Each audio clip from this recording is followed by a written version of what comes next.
Hello Seekers, welcome to Punneits Astrology, your one-stop astro channel.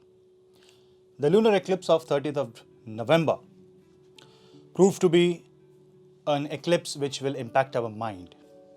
But now on 14th of December, there is an eclipse directly opposite to the place where the lunar eclipse was formed. That means in the sign of Scorpio. This eclipse is going to be on the sun. This is a solar eclipse. And this eclipse is formed by Ketu and not with Rahu.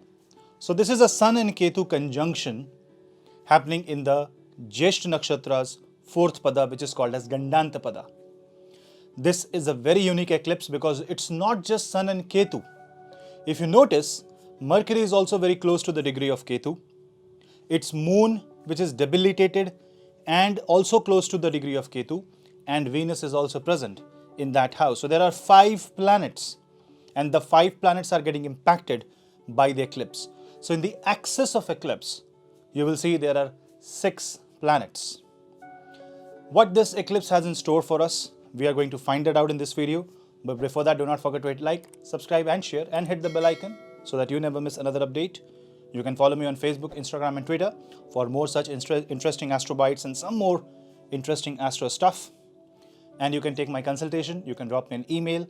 The email ID and the links of my social media profiles are in the description box below. So let's continue with the soul transformation of 14th of December.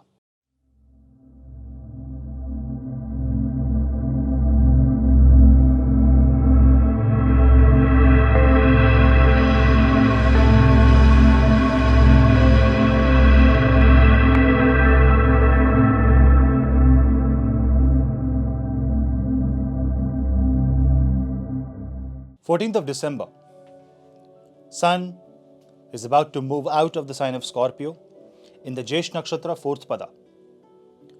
Very, very close to the Gandanta degree, not going exactly into the Gandanta zone, but being in the Gandanta pada. So we cannot ignore the impact of the effect of this Gandanta energy on the Sun. On top of that, Ketu from the opposite side is coming towards the Sun. This clash of Sun and Ketu is the clash of soul. I have made a Sun transit in the sign of Scorpio video where I have said that Ketu is going to rip the soul apart from the body. This is the time when you feel that you are the soul, you are the Atman and not the body itself. This is the time for self-realization. This is the time for soul transformation and soul realignment. Eclipse only puts acceleration to this. Eclipses are a celestial phenomena. Astronomically, it's a very simple shadow. But astrologically, this was calculated, we can't even say how many years back. The science is, according to the Vedas, millions of years old. And this science has already stated the significance. The science of astrology has stated the significance for eclipse. The Surya Grahan or solar eclipse, whether it is visible at your location or not, doesn't matter, because what matters is the degree of closeness of Sun and Ketu and the presence of 3 benefic planets, Moon, Mercury and Venus in the same sign. Moon is also debilitated, and because Sun and other planets are close, there is also combust, or the planets are being combust in this case. So this eclipse has a very dominant energy on the sign of Scorpio, and the maximum impact will be for 2 zodiac signs. One is Aries and one is Scorpio. Now why Aries zodiac? Because for Aries zodiac, the eclipse is being formed in the 8th house. Rigorous transformation, something that will trigger deep internal aspects of life, and that will come on surface. Whereas for the Scorpio, it's being on the ascendant. So you have to also understand, before jumping into the reasons and the effects of eclipse, the role of Mars in this case. Why Mars is important is because wherever the Mars will be placed, that will define the essence of the eclipse. So let us see where Mars is. Mars is in the sign of Pisces. Pisces is another water sign. So Mars is 5th from the position of eclipse, stating education, learning, sacrifice, something that you completely transform by losing your identity and forming a new identity. This eclipse is also going to trigger the naval power and the naval supremacy throughout the globe. Sun and Ketu, Sun is authority, Sun is government, Sun is power, Sun is fame, Sun is soul. And the Ketu's presence in the Gandanta is going to inflict the Gandanta energy. Gandanta is a point which is the conjunction of a fire sign and a water sign. It's a very volatile zone and it's a karmic zone. So in this eclipse, all the planets come together to make you realize the pending karma, to make you learn about something that you have forgotten. So this is the time frame. So we say that within 4 or 5 months of the eclipse, certain incidents will appear in your life which you will not be able to predict from your own horoscope, because those areas will be surprise, that those energies will be at the energy of surprise or the energies which you have overlooked. Each one of us, being human beings, must have overlooked some or the other aspects in our life sometime in our life. Those aspects will now come on the surface and you will be able to look into those aspects. In the time of eclipse, say total solar eclipse, when the shadow of moon, when the moon comes between the earth and the sun, the outer layer of the sun becomes visible and the inner part becomes hidden. That means what was already hidden reveals itself. So soul reveals the identity. With the Gandanta energy, this means that the past life karma come together, and this is a kind of a junction point. This is a kind of a point which again reshapes, redefines our life. Sun is Atma. Mercury is Buddhi, Chitta. Moon is Man. And Venus has the power to resurrect from the dead. So Man, Atma, Chit, Buddhi, intellect, mind, soul, happiness, all are coming under this eclipse. And this also with Ketu energy, it means that there will be a sudden spiritual trigger happening in our life. Triggers will happen for every one of us, this way or that way. Who are spiritual will understand the trigger, and who are not so spiritual will get some problems associated with this trigger. For some, this trigger will be extremely positive because it's a kind of a karmic clearance, like a one-time loan repayment. That part you have to understand very carefully. Anything that happens from 14th of December for the next 3 months, that have to be carefully analyzed. 14th of December, in and around that time, don't take any major decisions. Don't involve into fight with father. Don't involve into a struggle with government. Don't involve into a struggle with authority, bosses at that point of time. Let the time pass. Let the energy pass.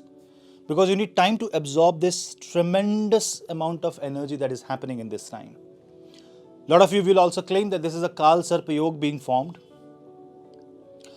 On one hand, the energies of eclipse grips all the benefic planets. On the other hand, if you see, the strength of the eclipse lies third house from the zodiac of eclipse, which is the sign of Capricorn, which has Jupiter and Saturn. Now that is power to work. So this eclipse will make you work. So be ready to work on at least one area of your life, one thing, one point of your life where no matter how much you try, you will have to work. Doesn't matter whether you like it or not. You must have ignored that area, but you will be asked to mark your presence then and there. This is something which you have to analyze in your own life through your own horoscope, where the Scorpio zodiac sign is, which house it is, and what properties it will reveal in your life. That is the area of discussion on a personal level, but on a very generic sense, this eclipse has something to trigger. This is for transformation. Scorpio is the natural 8th house. Natural 8th house means house of transformation, house of secrets. With Ketu, the secrets are no longer there. The secrets are being revealed. But somebody who understands the nature, if somebody understands the nature of Ketu, it also says sacrifice. So this eclipse will demand sacrifices from you. This eclipse will demand to leave something behind in order to start afresh. So I say this is like a ceiling, like a barrier which humanity will hit. And this barrier won't be broken, but this barrier will be redefining humanity as a complete whole, you can say, civilization. Because this is such a big phenomena, everyone will be impacted because of this, irrespective of what your Rashi, what your ascendant, whatever your planetary condition is. But the impact will be internal. The impact will be on the soul. The impact will be on the mind. So a lot of people will feel restless. This is a very restless energy. Try to meditate on this day.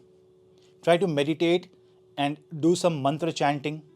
If you don't have a Guru mantra, simply pray to Shiva. Say Om Namah Shivaya. If that is also difficult for you, simply say Om. Just a brief meditation on the day of eclipse. And 3 months down the line is going to transform your life. You remember, Ketu is blind. And when Ketu is blind, Ketu is reckless. But Ketu also says, be blind towards the material side of life. Open towards the spiritual side. Ketu shows other dimension. So there is a dimensional leap in your life. That dimensional leap won't be so obvious that somebody is knocking on the door and you can see that dimensional leap. No, it is a gradual process. The process begins this December. Because of the presence, or I will say unique presence of planets, this eclipse is by far one of the most important eclipses that we will face. Do we need to worry? Is it something negative? Absolutely not. It's not like some accidents will happen or some calamities will happen. See, eclipse triggers the negative events, but considering the third from the eclipse, the willpower of eclipse, it comes from Saturn and Jupiter. There can be unforeseen circumstances, there can be difficult situation in our life which cannot be explained normally, but doesn't shows catastrophe. But it definitely shows realignment. Financial realignment globally, global power realignment, association of countries will change, natural calamities may come in certain areas of the world to reset things. It's like a reset. This reset is going to work in the favor of humans in the long run. In the immediate effect, we may see some sort of hurdles in our life. Suddenly some emotions gets haywire and we are anxious, we are tensed, we are not in a situation to decide anything. That is why you need to wait out for the month of December. Let the month of December pass. Think of things in January. Let the December month pass. Observe what is happening in December. Don't stop your ideas, stop your actions, but don't let your thoughts restrict. Let your thoughts flow. See what the energies are trying to talk. Ketu is internal, so you have to hear your internal voice. This is your soul calling. This is the time when you will also realize what you are meant in this world, what you're doing in this world, and what are you here for. This is a proper internal karmic reflection. I hope you, me, and everybody makes the best use of it. With this, I end this video. This eclipse is complicated, so the explanation might feel a complicated explanation to you. But I hope I was able to give you at least some information about this. Meditate, and the universe will talk to you. Thank you.